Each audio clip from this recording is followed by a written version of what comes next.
بيتزا فيكم تتحدوا فيها اكبر الشركات، وعلى مسؤوليتي انا بس اتبعوا الطريقه.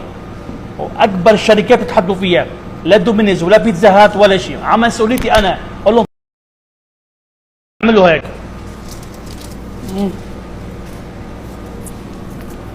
بسم الله.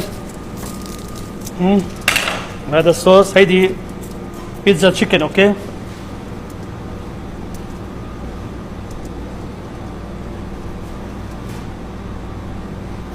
هيدي طلعوا لي هون بس.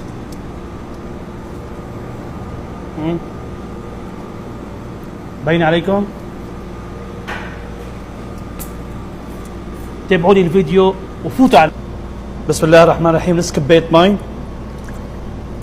عندنا سكر 10 جرامات، خميرة 3 جرام، ملح 2 جرام، وعندنا حليب 10 جرام، وعندنا زيت زيتون 15 جرام.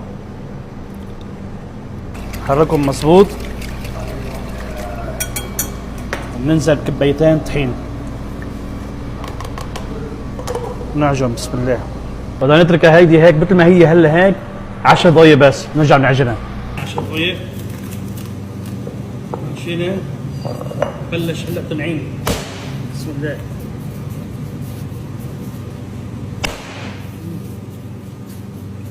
لازم يكون الطبقة هيك تنعم.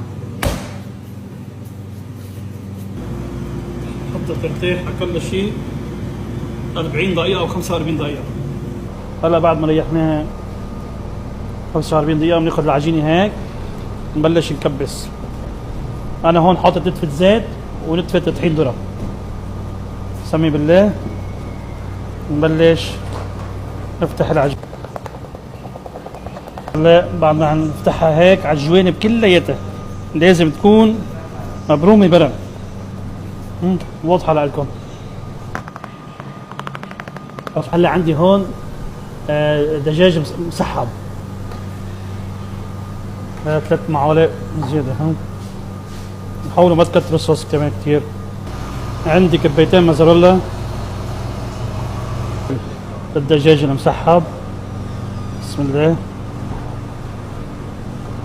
الذرة، وعندي زيتون اسود ما شاء الله، شكل خرافي. وهلا عندنا هون لك ما شاء الله. بدنا نتركها شوي كمان، نسيت بقى لكم شي 5-7 دقائق تخمر. بنحطها هون على درجه. انا ما عندي الا 250، اذا في الفرن عندكم 350 او 400 حطوه 350. يلا، وهيدي هي النتيجه النهائيه. الشكل هو وإلكم. كان معكم الشيف يوسف الأرض، المملكة العربية السعودية. كالعادة لايك ومتابعة ليوصل لك كل جديد.